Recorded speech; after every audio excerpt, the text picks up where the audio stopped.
ያልተጠበቀው እውነት ይፋ ሆኗል። በአለርት ሆስፒታል ለ6 ሰዓታት በተደረገ ቀዶ ጥገና ብልቱ ተቀጥሎለታል የተባለው ወጣት ብልቱ ለምን ተቆረጠ ለሚለው ጥያቄ ሐኪሙ ምላሽ ሰጥተዋል። ዶክተር እንደምን አመሸ ሰይፉ። ምንድነው አሁን የተቆረጠው አካል? አሁን የተቆረጠው አካል ምንድነው? የወንድ ልጅ ብልት ነው። አደጋው ደርሶ የነበረው የዛሬ ሳምንት ቅዳሜ ሌሊት 6 ሰዓት አካባቢ ነው የነበረው። እሱን ነው መልሰን የቀጠል ነው።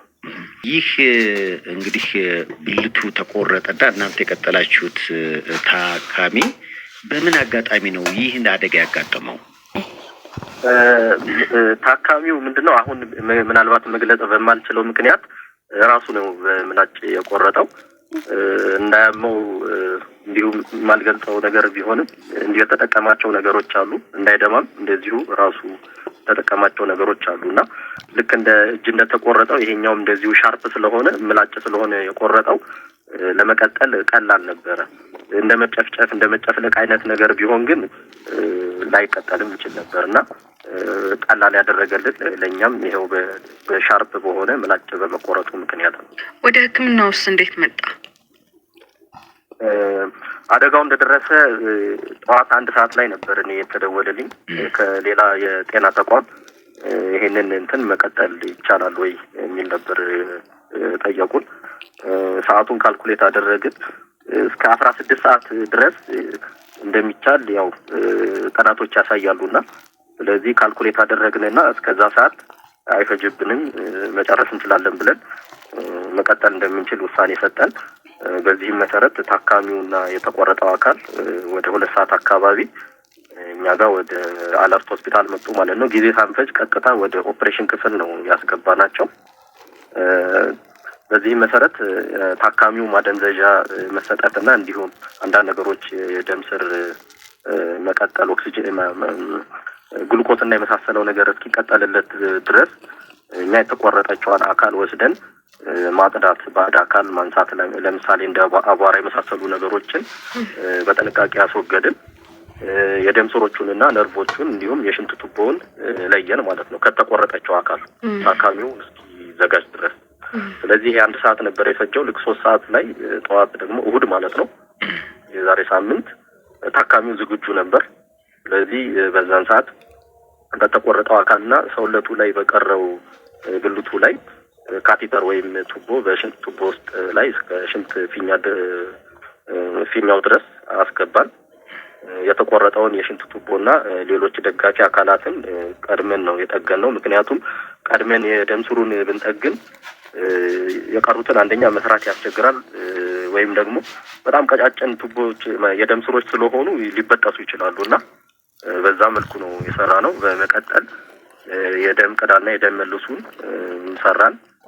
በዚህም የደም ዝውውር ከ13 ሰዓት መቋረጥ በኋላ መመለሱን አረጋገጠን። ነርቮቹንም እንደዚሁ ነው የቀጠልነው።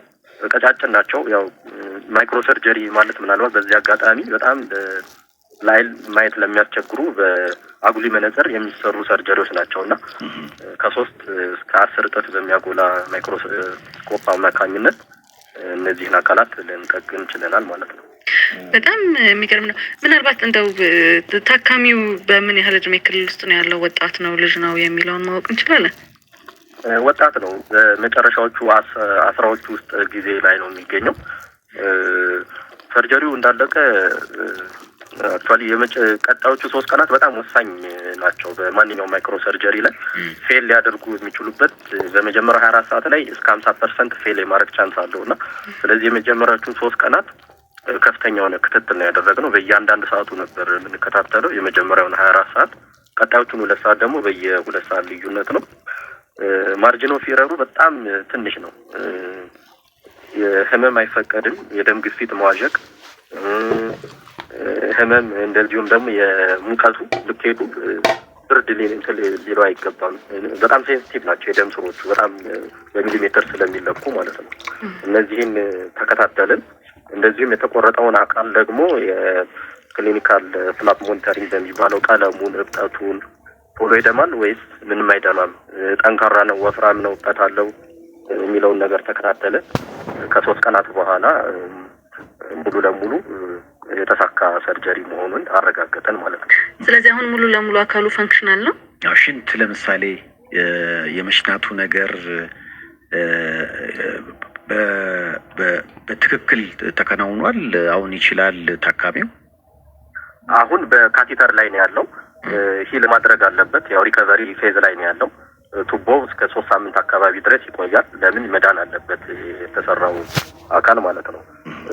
ሌላ ፋንክሽናል እንዲሆን ሌሎች ማለት የሴክሹዋል ፋንክሽን እንዲ ደግሞ እነሱ ጊዜ ይፈልጋሉ። ለምን አሁን የብልቱ መቆም ከጀመረ ያለውም ሊበጠስና እንደገና አደጋ ሊደርስ ስለሚችል እስከ 3 ወር አካባቢ ድረስ ለዛ አይነት ነገር አይፈቀድም። ሽንት መሽናት ግን ከ3 ሳምንት በኋላ ቱቦውን ስለምናወጣለት ያን ጊዜ መጠቀምና መሽናት ይችላል ማለት ነው።